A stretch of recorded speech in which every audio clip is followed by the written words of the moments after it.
Okay, this is going to be the hardest problem of the chapter. It's difficult even for physics students. So I'm going to go through this, and if you don't fully grasp this, it's okay. You'll be fine. And what we're going to end up doing is this may end up showing up in some form as, I don't know, maybe a bonus on an assessment or something like that. Okay. In this example, some weight is suspended from the ceiling. The weight is 1,000 pounds. There's two ropes holding this item in the air. One of the rope forms an angle of 45 degrees and the other forms an angle of 30 degrees. Find the tension on the two ropes.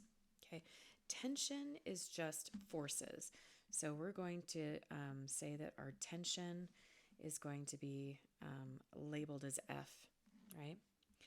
So if I have this weight, right, that's hanging, one of them is at 45 degrees, right? And I'm going to, well, and one of them is at 30 degrees. Okay, this is 30 degrees. Well, that's 30 degrees from the negative x-axis. So if I actually wanted to find out what this value was, I would take it and subtract. So that actually is at 150 degrees. Okay, so let's go ahead and write out, and I'm going to call this F1. I'm going to call this F2, just reading left to right. And then I'll call this F3, which we know is equal to 1,000 pounds. All right. We know that F1, and I usually do this just to keep myself straight here. F1 is at 150 degrees. F2 is at 45 degrees. And F3 is at 270 degrees because it's going straight down, right? The force on that one is going straight down. All right. Well, when it talks about something in static equilibrium, right? Think of static electricity. When you have static electricity, it's not flowing electricity. You're not putting your finger in a socket. Someone has walked across a carpet in wool socks and they shock you with their finger. That is the jump of electrons from one object to another.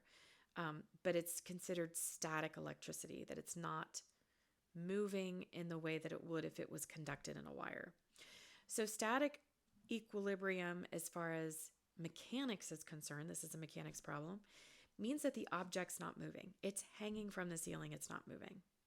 And one thing that we need to understand with mechanics is that the forces, all in the x direction, equal each other, and the forces in the y direction equal each other, meaning that they all add up to equal 0. So let's go ahead and take a look at that from an x direction. Okay, so I'm going to look at our x direction. And I am actually going to leave out any I hats or K hats and J hats, all that stuff. The last thing I need to do is overcomplicate this. I am, though, going to talk about the different components, right? So if I have F2, so F2 cosine 45 plus F1 cosine 30 is going to equal 0. Okay, so when I add both of them together, and if you look at it, this rope is kind of pulling it this way, and this one is pulling it that direction. So I could actually say that they are equal and opposite each other. And from the standpoint of just the value of the force, I could say that they were equal to one another, right? So I could say F2 cosine 45 degrees is equal in value to F1 cosine 30 degrees. Ultimately, you end up having, well, no, we'll go ahead and do the arithmetic, right? So we have, we bring this over to this side, it becomes a negative F1 cosine theta. All right, so let's take a look at what the cosines are equal to, and we'll get that multiplied by our forces. And so force 2, the cosine of excuse me, it's not 40, yeah, it's 45 degrees, is going to be F2 times the square root of 2 over 2. And this is going to equal negative F1 times 150 degrees. Your cosine is going to be negative root 3 over 2. And what two negatives will actually end up giving me a positive. Okay, so I end up having a positive there. Well, if F2 root 2 over 2 is equal to F1 root 3 over 2, I can actually do a substitution because I'm going to end up having a system of equations. So let's just go ahead and do the substitution here. So I'm going to substitute for F2. So if I do F2, right, that's going to equal F1 times square root of 3 over 2 over square root of 2 over 2. And those 2's are going to end up canceling each other out. And I end up with F1 root 3 over root 2. And typically, if I have a number like that, I stick it towards the beginning. So I'm going to say F2 is equal to root 3 over root 2 F1. All right, so I've got that one.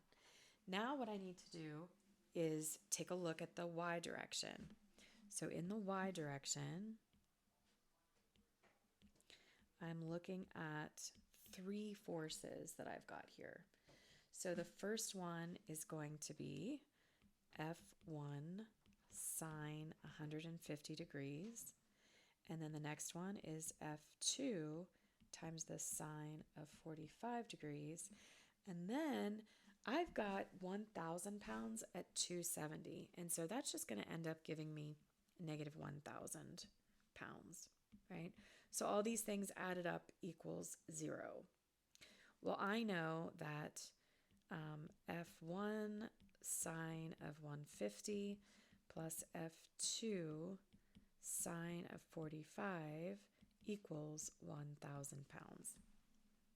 All right, let's get to work actually substituting in some things here, right?